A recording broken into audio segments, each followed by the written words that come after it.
नमस्कार, प्रभा साक्षी देख रहे हैं आप। आपके साथ मैं हूं अंकित सिंह। बिहार एक्सप्रेस में आपका स्वागत है। बिहार में विधानसभा चुनाव लगातार जारी हैं। पहले चरण का वोट हो चुका है। दूसरे चरण के लिए मतदान 11 तारीख को होंगे। कल यानी रविवार को दूसरे चरण के लिए चुनाव प्रचार भी थम जाएगा।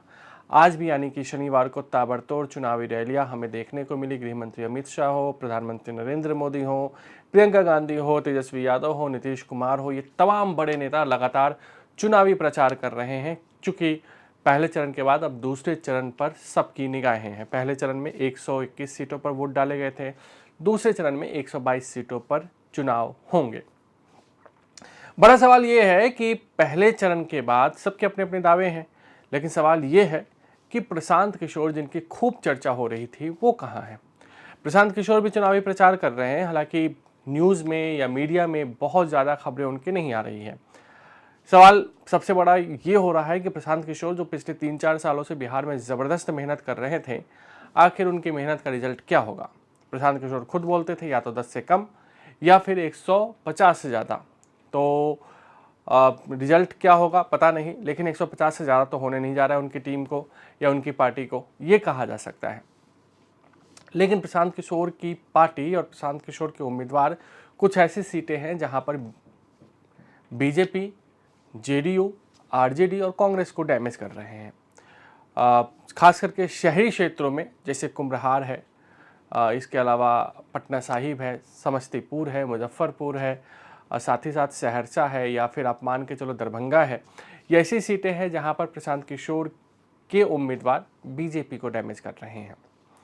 प्रशांत किशोर की पार्टी के कुछ ऐसे उम्मीदवार भी हैं, जैसे सुगौली में, जहां पर वो एक मजबूत पकड़ बनाकर रखे हुए हैं। सुगौली से आरजेडी कैंडिडेट जो महागठबंधन के उम्मीदवार थे, उनका टिकट रद्द हो गया, उनका नामांकन रद्द हो गया। वहां से लोक जनशक्ति पार्टी के उम्मीदवार लड़ रहे हैं एनडीए की तरफ से, और ऐसे में वहां पर प्रशांत किशोर की अच्छी पकड़ मानी जा रही है। इसके अलावा प्रशांत किशोर की पार्टी के उम्मीदवार अभय सिंह, जो कि मरहौरा से उम्मीदवार हैं। सीमा सिंह यहाँ से एलजेपी के उम्मीदवार थे, लेकिन उनका नामांकन रद्द हो गया। उसके बाद प्रशांत किशोर के पार्टी के अभय सिंह यहाँ पर मजबूत पकड़ बनाकर रखे हुए हैं। साथ ही साथ जोकीहाट की एक ऐसी सीट है जहाँ पर कहा जा रहा है कि प्रशांत किशोर की पार्टी के उम्मीदवार जीत भी सकते हैं। तो प्रशांत किशोर कुल मिलाकर देखें तो एक बहुत बड़े फैक्टर बनकर सामने आ सकते हैं। हाँ, महिला मतदाता एनडीए के पक्ष में जाते हुए जरूर दिखाई दे रहे हैं, लेकिन पुरुष मतदाता और खास करके युवा मतदाता प्रशांत किशोर की पार्टी को सपोर्ट करते दिख रहे हैं। इसके अलावा जो भी बिहार गया है छठ के दौरान, या बिहार दूसरे राज्यों में कमाता है और अभी घर गया है चुनाव को लेकर, उसके मन में भी प्रशांत किशोर को लेकर एक फैक्टर है। प्रशांत किशोर को लेकर वो कुछ बातें जरूर कह रहा है। कुछ खबरें ऐसी भी आ रही हैं कि प्रशांत किशोर को लेकर पॉजिटिविटी तो है, हर घर में वो पहुंच चुके हैं, हर घर में उनकी पार्टी की चर्चा हो रही है।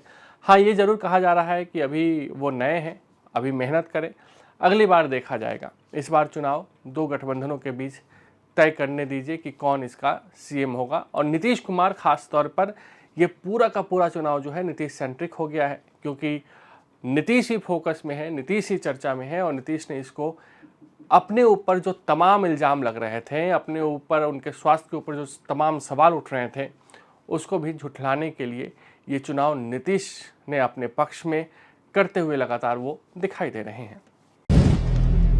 अगर आप भी लेना चाहते हैं देश दुनिया की तमाम जानकारी, तो आज ही सब्सक्राइब करें हमारे चैनल को।